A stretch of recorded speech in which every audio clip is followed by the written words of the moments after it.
Australia are getting ready to face Pakistan in a two-test series. I've got the big man Oz here with me on this one, and I probably should say Pakistan are gearing up to face Australia in this one because no doubt that Australia are the heavyweights favorites in this one, Oz. And it's not just now, and it's not just what happened in the T20 series and all the issues that may plague Pakistan, because this has been a trend, at least in tests, that's been going on for over 20 years, believe it or not, that Pakistan have not been able to win a test there or test series there. So they've never won a test series there. And it's not just that they've not been able to win a test, it's that they've not been able to stop losing test matches. They have 12 in a row, is it? 12 in a row now since 1999. That's 20 years there. The last time they won a test was in November or December 1995. Oz and I were only in elementary school back then. I was thinking you might not even have been born the last time they won a test match there. I unfortunately remember too much more of that test than I should, really. But yeah, I was going to say the good thing about this series is that Pakistan can't lose it 3-0 because there's only two tests. That's one way of looking at it. It's the only way of looking at it. But yeah, they're definitely going to start as the very heavy underdogs. Yeah. The very, very heavy underdogs. Their form has been good in the tour match just before this. And they've got a fairly younger side who may not be as scarred by previous defeats as some older players would have been.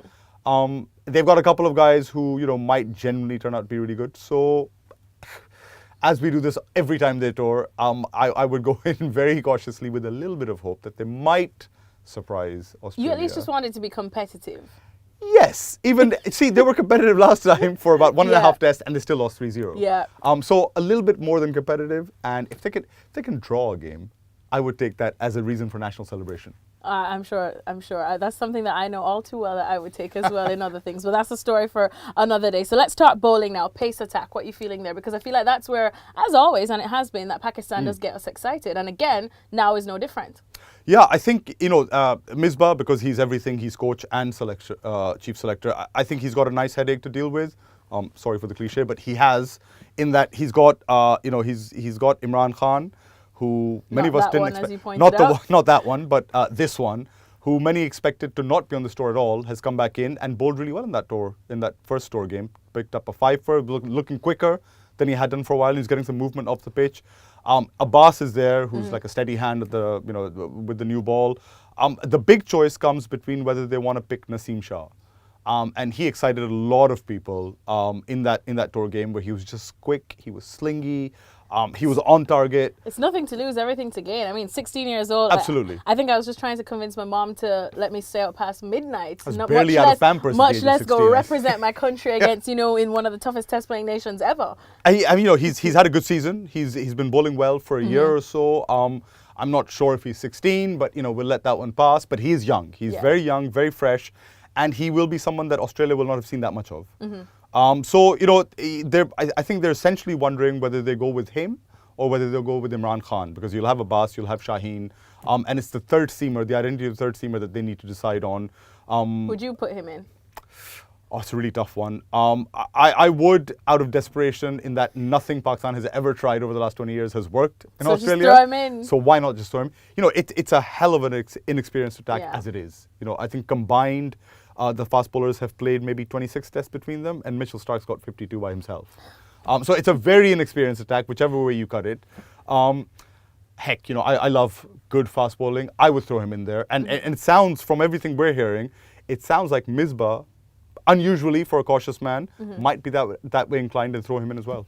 All right, well, let's talk about Yasir too. I mean, we'll talk about Babar in just a bit because, of course, a lot of hopes rest on his shoulders there. I think he knows that. But Yasir, what are you expecting from him now? Because he's got some misfortunes to turn around, doesn't he? Yeah, Yasir has had a very poor tour last time they were in Australia. He ended up going for over 5 and over at the MCG and about 7 and over at Sydney. They really took him apart. It wasn't his fault completely, I don't think. I think there were some very muddled bowling strategies. As far as using Yasir was concerned, they had this weird leg side feel for him and asked him to attack the leg stump, which seemed bizarre. But the thing about Yasir is that that's part of a larger pattern in which his bowling outside, I would say, Asia, the UAE especially, and conditions like older West Indies where they had slower pitches. He's great in those conditions, but if you put him on truer surfaces like Australia and New Zealand, he struggles a little bit. And so I think that's something that he's got to right and correct, because his record is not just not as good as his record elsewhere, it's actually abysmal. in Australia, in South Africa, in New Zealand. Pakistan almost go in thinking that they won't pick him in a lot of these matches, which for a world-beating leg spinner who's been ranked the #1 test bowler in the world, fastest bowler to 200 test wickets, that's pretty weird for him to be that out of kilter, where he is. So I think what he's going to have to do this time, as opposed to what he did last time, they're going to have to use him as a run-saving option. He's literally got to bowl him and Iftikhar, who will play also as an off-spinner.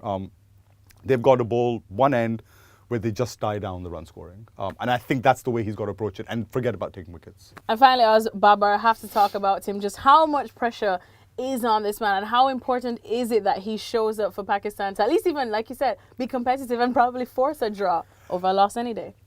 Yeah, there is going to be a lot of pressure on him. But I think the good thing about Babar this year has been that he's shed a lot of the weight of that expectation, the burden of it. I think he's played as if he doesn't really worry about that anymore, and that he knows he's good enough. And that's certainly, I know his test record still is a little bit middling, but over the last year, Pakistan played tests a long time ago now. But the last test that he played in South Africa and the test before that, he was coming into his own as a test batsman as well. And I think he should be fine in this series. But yes, of course, his importance to Pakistan will be paramount. Others have been scoring runs. Shan Masood at the top of the order has been good. Asad Shafiq, who's got good track record in Australia, has been good. What Pakistan really need, even more than Babar, by the way, what Pakistan really need is to get their captain Azhar Ali to score runs. He was their big success last time round, had a double century, wonderful one at the MCG. But he's kind of dipped off a little bit since then. And as the captain, he would need to front up. He's probably going to open, and if he doesn't, he'll be one down, so he'll be setting the tone very high up. So I would say, even more than Babar, although of course, when he bats, everyone will be watching Babar. But even more than him for Pakistan, I think Azhar's runs will be crucial.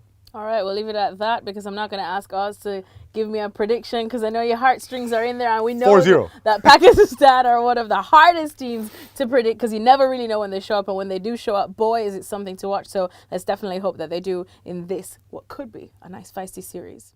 Thanks for watching ESPN on YouTube, and for more sports highlights and analysis, be sure to download the ESPN app, and for premium content plus live streaming, make sure to subscribe to ESPN Player.